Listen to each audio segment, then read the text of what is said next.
श्रीगणेशाय नमः। रामरक्षास्तोत्रम्। अस्य श्री रामरक्षास्तोत्रमन्त्रस्य बुधकौशिक ऋषिः श्री सीतारामचन्द्रो देवता अनुष्टुभ छन्दः सीताशक्तिः श्रीमद्हनुमानकीलकं श्रीरामचन्द्रप्रीत्यर्थे रामरक्षास्तोत्र जपे विनियोगः। अथ ध्यानं ध्यायेद्दाजानुबाहुं धृतशरधनुषं बद्धपद्मासनस्थं पीतं वासोऽवसानं नवकमलदलस्पर्धिनेत्रं प्रसन्नं वामाकारूढसीता मुखकमलविल्लोचनं नीलदाभं नानालङ्कारदीप्तं धततमरुजटामण्डलं रामचन्द्रम् इति ध्यानं चरितं रघुनाथस्य शतकोटिप्रविस्तरम् एकैकमक्षरं पुंसा महापातकनाशनं ध्यात्वा नीलोत्पलश्यामं रामं राजीवलोचनं जानकी लक्ष्मणोपेतं जटामुकुटमण्डितं शशितूणधनुर्बाणा पाणिनक्तञ्चरान्तकं स्वलीलया जगत्त्रातो माविर्भूतमजं विभुं रामरक्षा पठेत् प्राज्ञः पापाग्निं सर्वकामदां शिरो मे राघवः पातु भालं दशरथात्मजः कौसल्येयो दृशो पातु विश्वामित्रप्रियः श्रुति घ्राणं पातु मखत्राता मुखं सौमित्र्यवत्सलः जिह्वां विद्यानिधि पातु कण्ठं भरतवन्दितः स्कन्धौ दिव्यायुध पातु भुजौ मग्नेशकार्मुकः करौ सीतापतिः पातु हृदयं जामदग्निजित् मध्यं पातु खरध्वंसी नाभिं जाम्बवदाश्रयः सुग्रीवेशः कटिं पातु शक्तिनी हनुमत्प्रभुः उरुः रघुत्तमः पातु रक्षः कुलविनाशकृत् जानुनी सेतुकृत् पातु जङ्घे दशमुखान्तकः पादौ विभीषणश्रीदः पातु रामोऽखिलं वपु एतां रामबलोपेतां रक्षां यः सुकृते पठेत् सचिरायुः सुखी पुत्री विजयी विनयी भवेत् पातालभूतलव्योमा चारिणच्छद्मचारिणः न दृष्टुमपि शक्तास्ते रक्षितं रामनामभिः रामेति रामभद्रेति रामचन्द्रेति वा स्मरन् नरो न लिप्यते पापै भुक्तिं मुक्तिं च विन्दते जगज्जैत्रैकमन्त्रेण रामनामाभिरक्षितां यः कण्ठे धारयेत् तस्य करस्थाः सर्वसिद्धयः वज्रपञ्जरनामेदं यो रामकवचं स्मरेत् अव्याहताज्ञा सर्वत्र लभते जयमङ्गलम् आदिष्टवान् यथा स्वप्ने रामरक्षामिमां हरः तथा लिखितवान् प्रातः प्रबुद्धो बुधकौशिकः आरामः कल्पवृक्षाणां विरामः सकलापदाम् अभिरामस्त्रिलोकानां रामः श्रीमानसनः प्रभु तरुणौ रूपसम्पन्नौ सुकुमारौ महाबलौ पुण्डरीकविशालाक्षौ चिरकृष्णाजिनाम्बरौ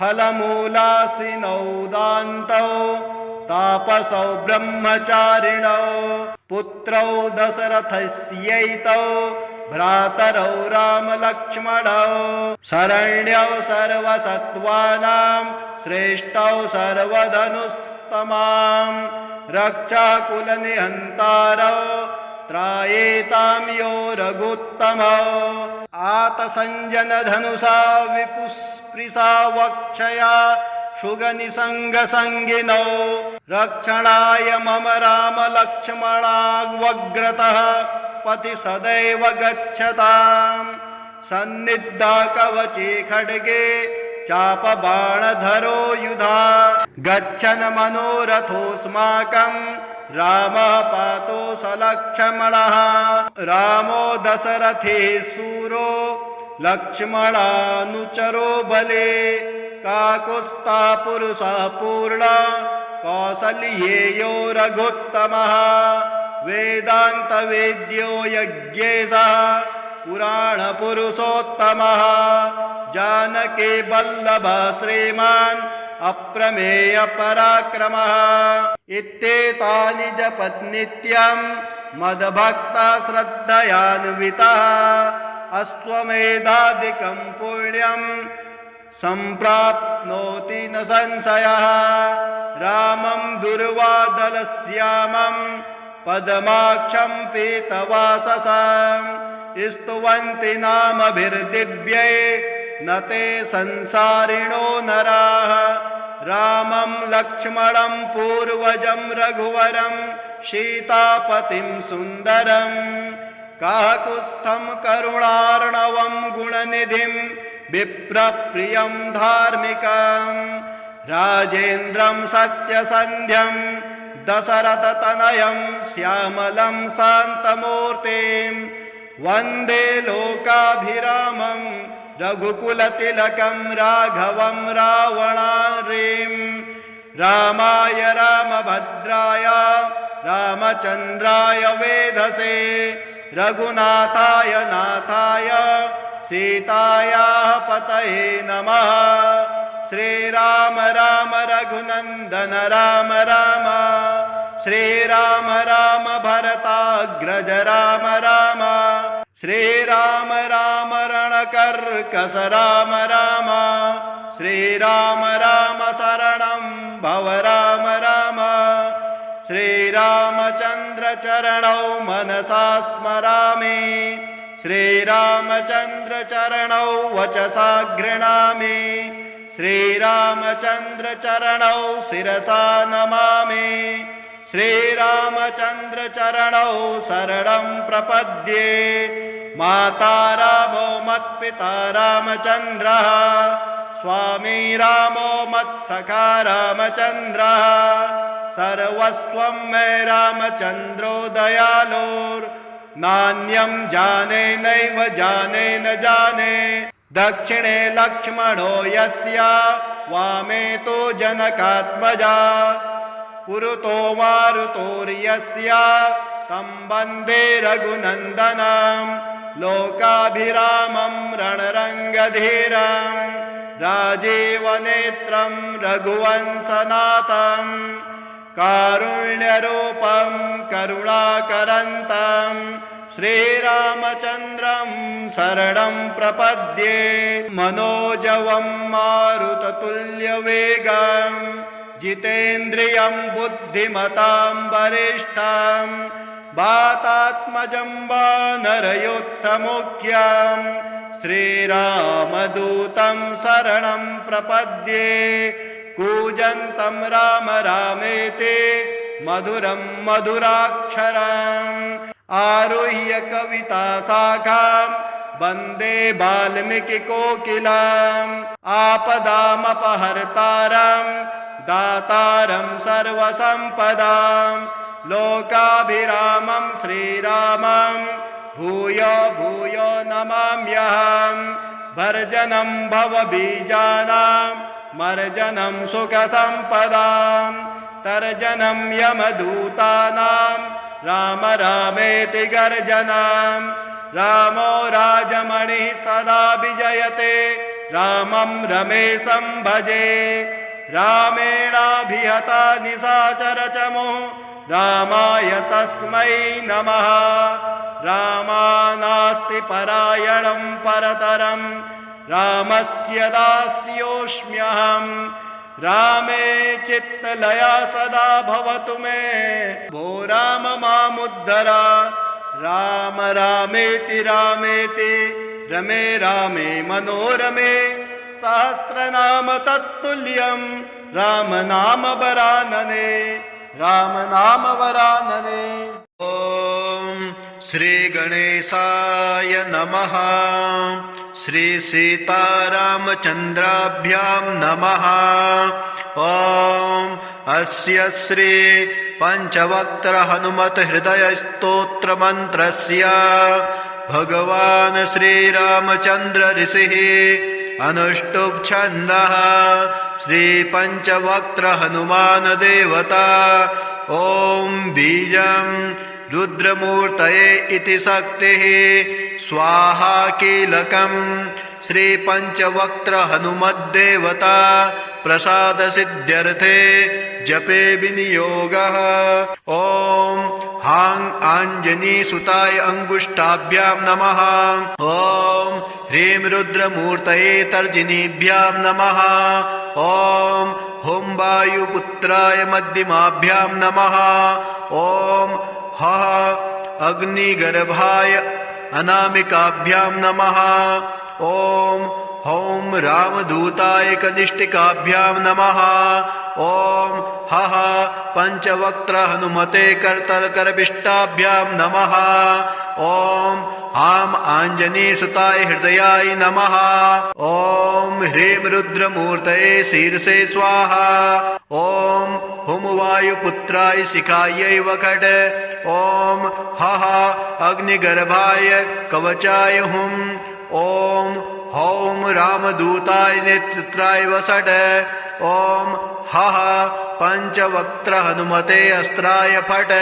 ध्यायेत् बालदिवाकरधुतिनिभं देवारिदर्पापहं देवेन्द्रप्रमुखै प्रशस्तयशसं देदीप्यमानं ऋचा सुग्रीवादिसमस्तवानरयुतं सुव्यक्ततत्त्वप्रियं संरक्तारुणलोचनं पवनजं पीताम्बरालङ्कृतं ध्यानं समर्पयामि। ॐ नमो वायुपुत्राय पंचवक्त्राय ते नमः। नमोस्तु दीर्घपालाय राक्षसान्तकराय च वज्रदेह नमस्तुभ्यं शताननमदापः। शीतासन्तोषकर्ण नमो राघव किङ्कर सृष्टिप्रवर्तक नमो महास्थित नमो नमः।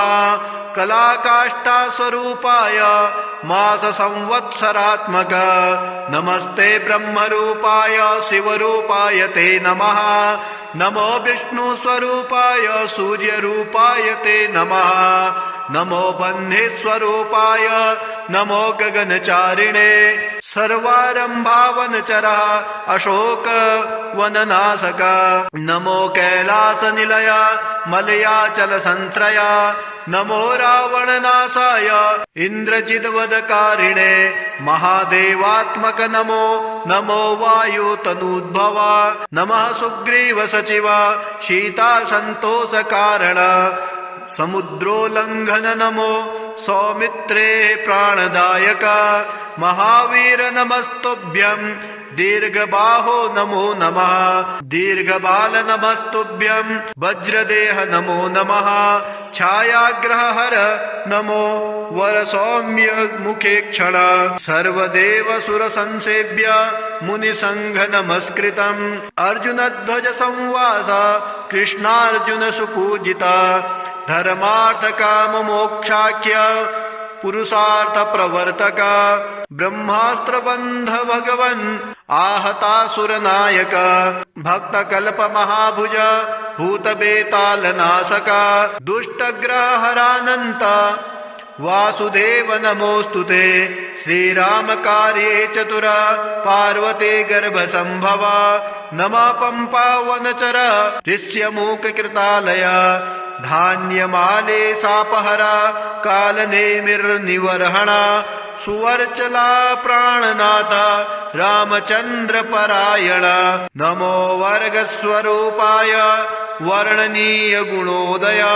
वरिष्ठाय नमस्तुभ्यं वेदरूप नमो नमः नमस्तुभ्यं भूयो भूयो नमाम्यहम् इति ते कथितं देवी हृदयं श्रीहनुमता सर्वसम्पत्करं पुण्यं सर्वसौख्यविवर्धनं दुष्टभूतग्रहरं क्षयापस्मारनाशनं यस्त्वात्मनियमो भक्त्या वायुसूनो सुमङ्गलं हृदयं पठते नित्यं स ब्रह्मसदृशो भवेत् अजप्तं हृदयं य इदं मन्त्रं जपति मानवाः सदुःखं शीघ्रमाप्नोति मन्त्रसिद्धिर्न जायते सत्यं सत्यं पुनः सत्यं मन्त्रसिद्धिर्करं परम् इत्थं च कथितं पूर्वं साम्बेन स्वप्रियां प्रति महर्षिर्गौतमात् पूर्वं मया प्राप्तमिदं मुने तन्मया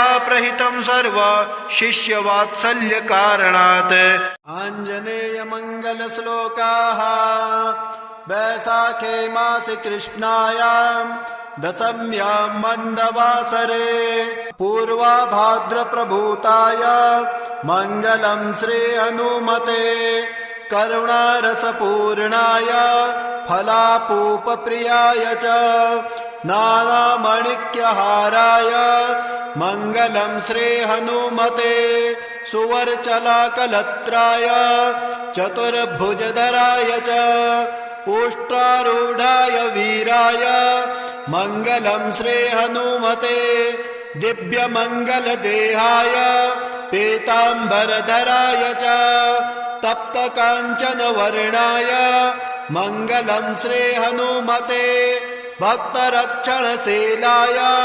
जानकीशोकहारिणे ज्वलत्पावकनेत्राय मङ्गलं श्रीहनुमते पम्पातीरविहाराय सौमित्रे प्राणदायिने सृष्टिकारणभूताय मङ्गलं श्रीहनुमते रम्भावनविहाराय गन्धमादनवासिने सर्वलोकैकनाथाय मङ्गलं श्रीहनुमते पञ्चाननाय भीमाय कालनेमिहराय च कौण्डिन्यगोत्रजाताय मङ्गलं श्रीहनुमते इति स्तुत्वा हनुमन्तं नीलमेघो गतव्यथः प्रदक्षिणनमस्कारान् पञ्चवारं चकारसः मारुते कवचम् ॐ नमो भगवते विचित्रवीर हनुमते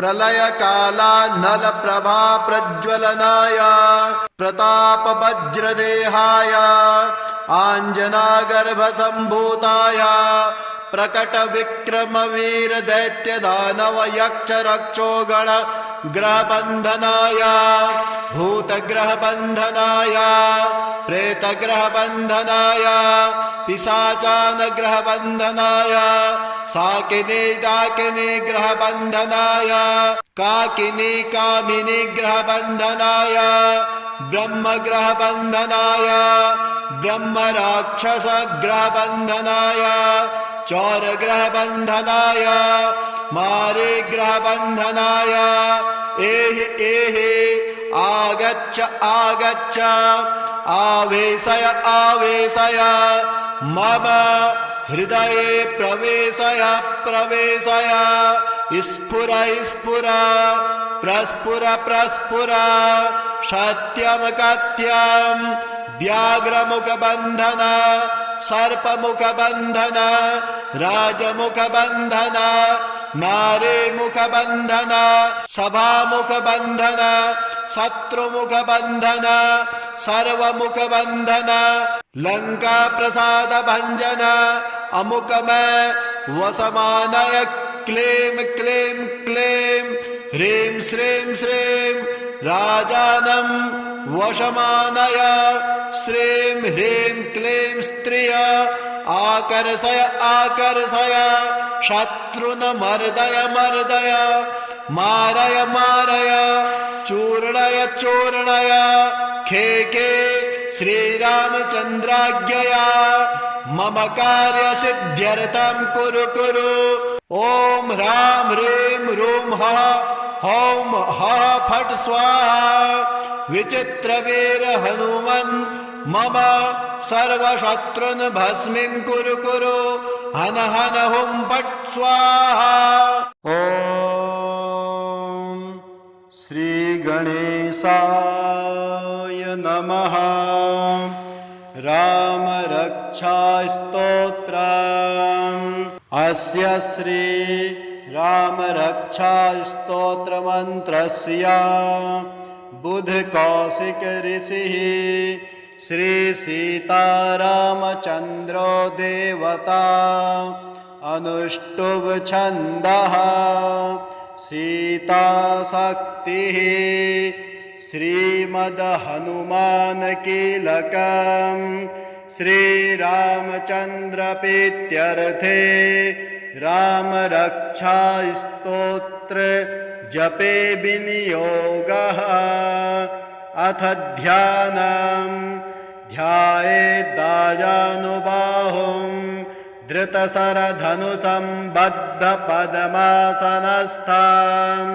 पीतं वासोऽवसानं नवकमलदलस्पर्धनेत्रं प्रसन्नं वामाकारूढसीता मुखकमलविल्लोचनं नीलदाभं नानालङ्कारदीप्तां धततमरुजटामण्डलं रामचन्द्रम् इति ध्यानम्। चरितं रघुनाथस्य शतकोटिप्रविस्तरम् एकैकमक्षरं पुंसा महापातकनाशनं ध्यात्वा नीलोत्पलश्यामं रामं राजीवलोचनं जानकी लक्ष्मणोपेतं जटामुकुटमण्डितं शशितूणधनुर्बाणा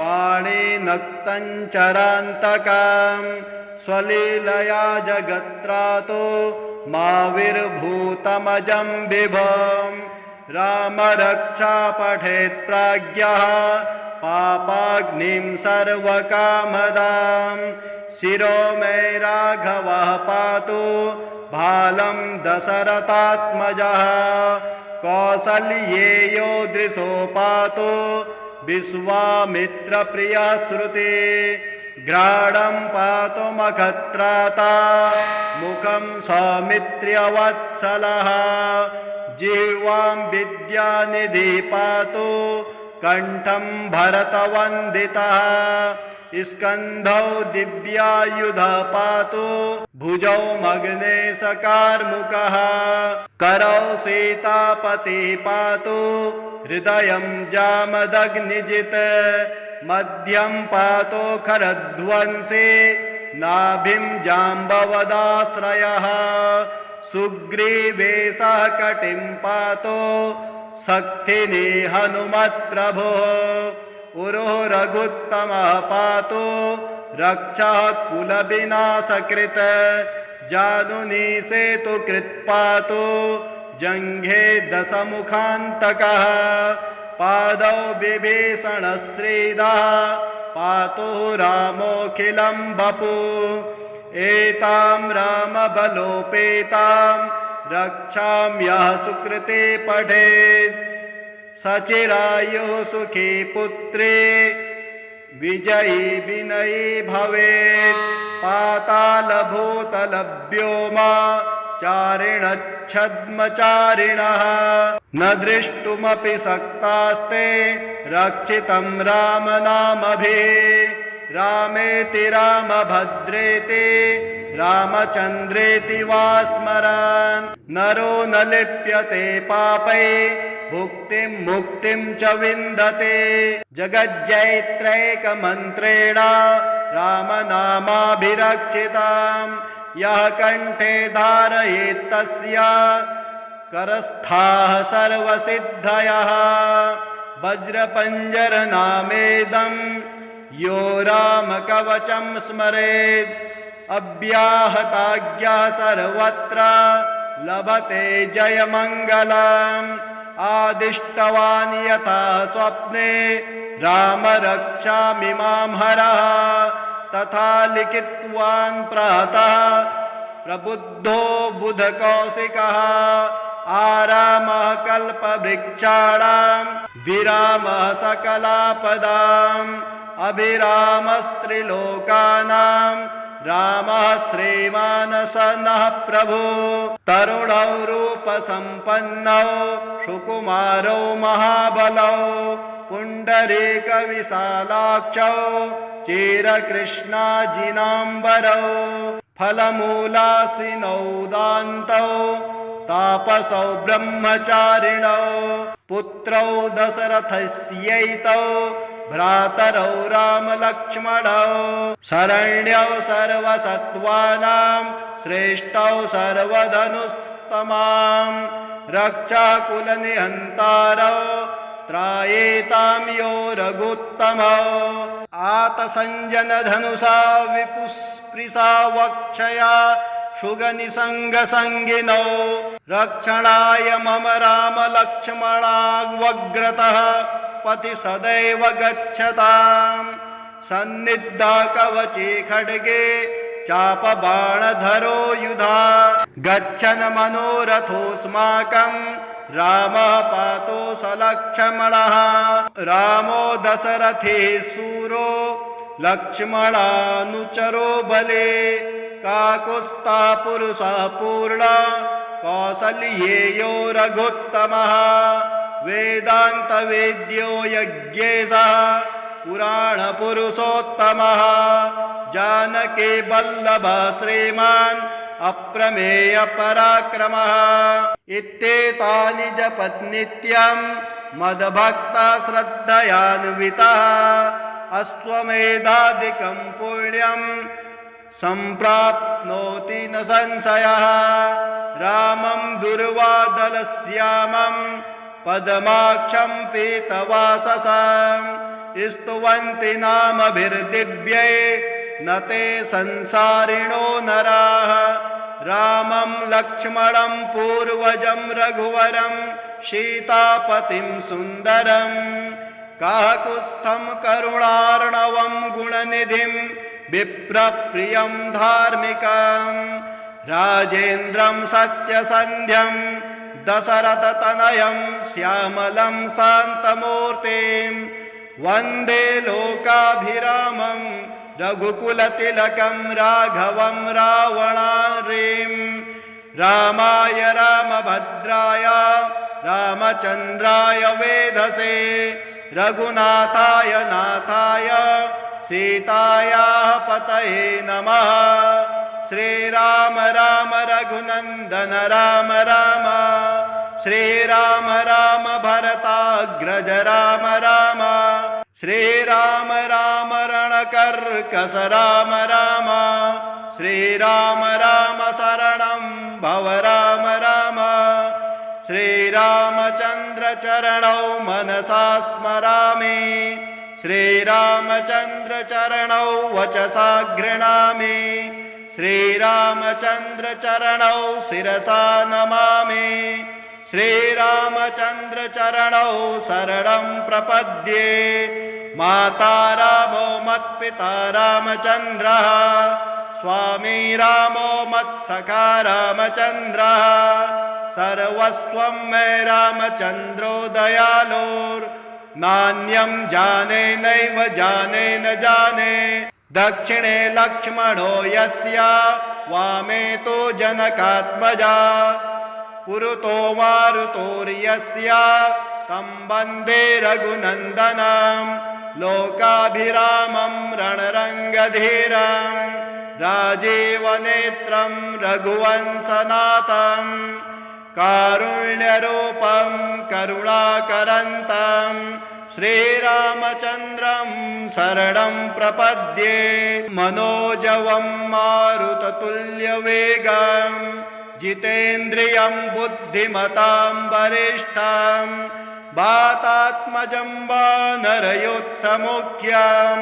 श्रीरामदूतं शरणं प्रपद्ये कूजन्तं राम रामेति मधुरं मधुराक्षरम् आरुह्य कविताशाखां वन्दे वाल्मीकिकोकिलम् आपदामपहर्तारं दातारं सर्वसम्पदां लोकाभिरामं श्रीरामं भूयो भूयो नमाम्यहं भर्जनं भवबीजानां मर्जनं सुखसम्पदां तर्जनं यमदूतानां राम रामेति गर्जनं रामो राजमणिः सदा विजयते रामं रमेशं भजे रामेणाभिहता निशाचरचमो रामाय तस्मै नमः रामानास्ति परायणं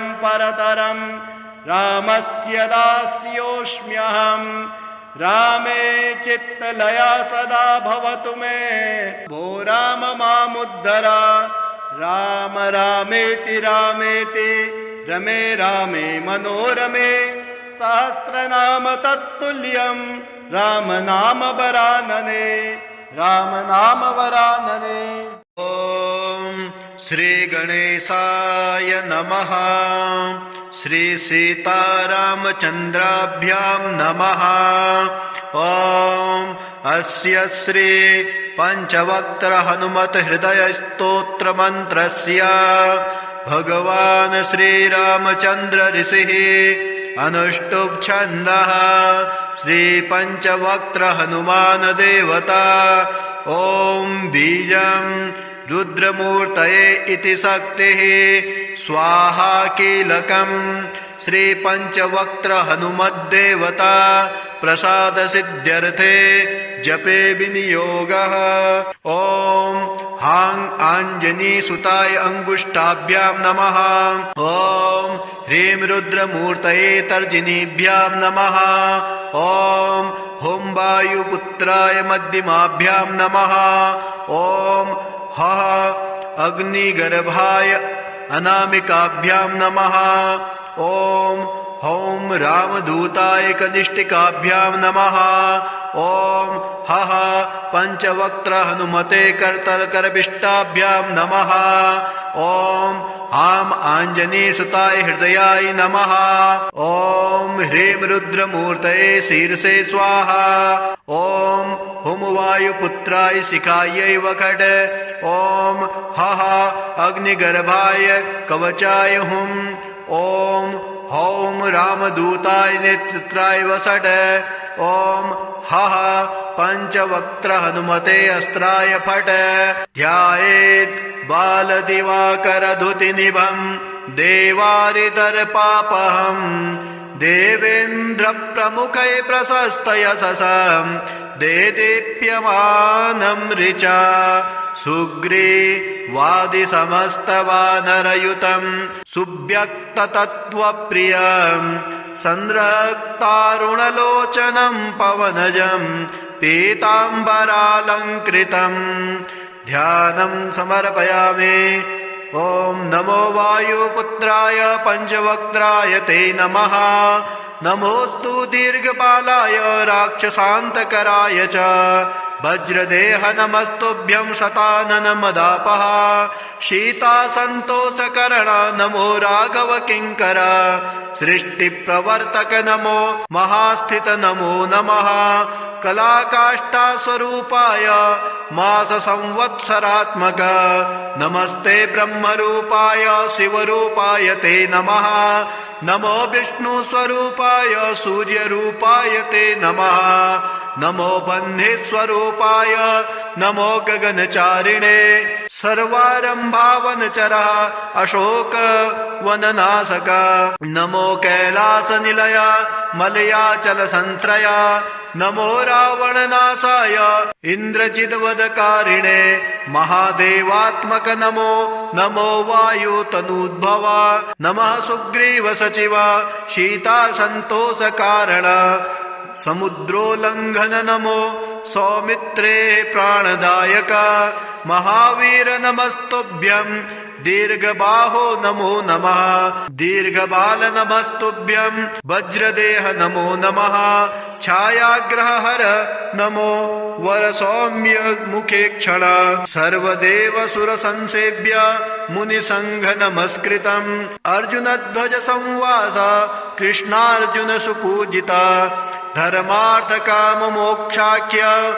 पुरुषार्थ प्रवर्तक ब्रह्मास्त्र बंध भगवन् आहतासुर नायक भक्त कल्प महाभुज भूत बेताल नाशक दुष्टग्रह हरानंत वासुदेव नमोस्तुते श्रीराम कार्ये चतुर पार्वती गर्भ संभव नमः पंपा वनचर ऋष्यमूक कृतालय धान्यमाले सापहरा कालनेमिर्निवर्हण सुवर्चला प्राणनाथ रामचंद्र परायण नमो वर्गस्वरूपाय वर्णनीय गुणोदय वरिष्ठाय नमस्तुभ्यं वेदरूप नमो नमः नमस्तुभ्यं भूयो भूयो नमाम्यहम् इति ते कथितं देवी हृदयं श्रीहनुमत सर्वसम्पत्करं पुण्यं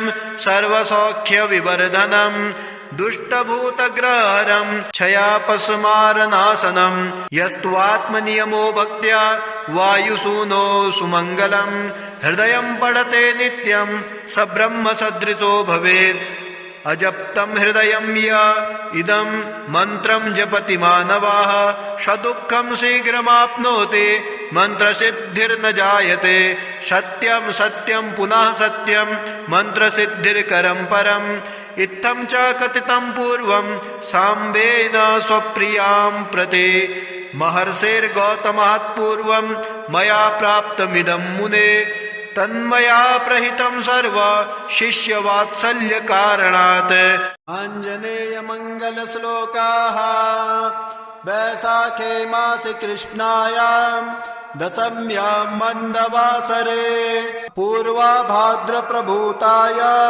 मङ्गलं श्री हनुमते करुणारसपूर्णाय फलापूपप्रियाय च नानामणिक्यहाराय मङ्गलं श्री हनुमते सुवर्चलाकलत्राय चतुर्भुजधराय च उष्ट्रारूढाय वीराय मङ्गलं श्री हनुमते दिव्यमङ्गलदेहाय पीताम्बरधराय च तप्तकाञ्चनवर्णाय मङ्गलं श्री हनुमते भक्तरक्षणशीलाय जानकीशोकहारिणे ज्वलत्पावकनेत्राय मङ्गलं श्री हनुमते पम्पातीरविहाराय सौमित्रे प्राणदायिने सृष्टिकारणभूताय मङ्गलं श्री हनुमते रम्भावनविहाराय गन्धमादनवासिने सर्वलोकैकनाथाय मङ्गलं श्री हनुमते पञ्चाननाय भीमाय कालनेमिहराय च कौण्डिन्यगोत्रजाताय मङ्गलं श्री हनुमते इति स्तुत्वा हनुमन्तं नीलमेघो गतव्यथः प्रदक्षिण नमस्कारान् पञ्चवारं चकार सः मारुति कवचम् ॐ नमो भगवते विचित्रवीर हनुमते प्रलयकालानल प्रभा प्रज्वलनाय प्रताप वज्रदेहाय आञ्जनागर्भसम्भूताय प्रकट विक्रम वीर दैत्य दानव यक्ष रक्षो गण ग्रहबन्धनाय भूतग्रहबन्धनाय प्रेतग्रहबन्धनाय पिशाचानग्रहबन्धनाय शाकिनी डाकिनी ग्रहबन्धनाय काकिनी कामिनी ग्रहबन्धनाय ब्रह्मग्रहबन्धनाय ब्रह्मराक्षसग्रहबन्धनाय चौरग्रहबन्धनाय मारीग्रहबन्धनाय एहि एहि आगच्छ आगच्छ आवेशय आवेशय मम हृदये प्रवेशय प्रवेशय स्फुर स्फुर प्रस्फुर प्रस्फुर सत्यं कथ्यं व्याघ्रमुखबन्धन सर्पमुखबन्धन राजमुखबन्धन नारीमुखबन्धन सभामुखबन्धन शत्रुमुखबन्धन सर्वमुखबन्धन लङ्काप्रसादभञ्जन अमुकमय वसमानय क्लीं क्लीं क्लीं ह्रीं श्रीं श्रीं राजानं वशमानय श्रीं ह्रीं क्लीं स्त्रिय आकर्षय आकर्षय शत्रुन् मर्दय मर्दय मारय मारय चूर्णय चूर्णय खेके श्रीरामचन्द्राज्ञया मम कार्यसिद्ध्यर्थं कुरु कुरु ॐ ह्रां ह्रीं ह्रूं हः हौं हः फट् स्वाहा विचित्रवीर हनुमन् मम सर्वशत्रुन् भस्मीं कुरु कुरु हन हन हुं फट् स्वाहा।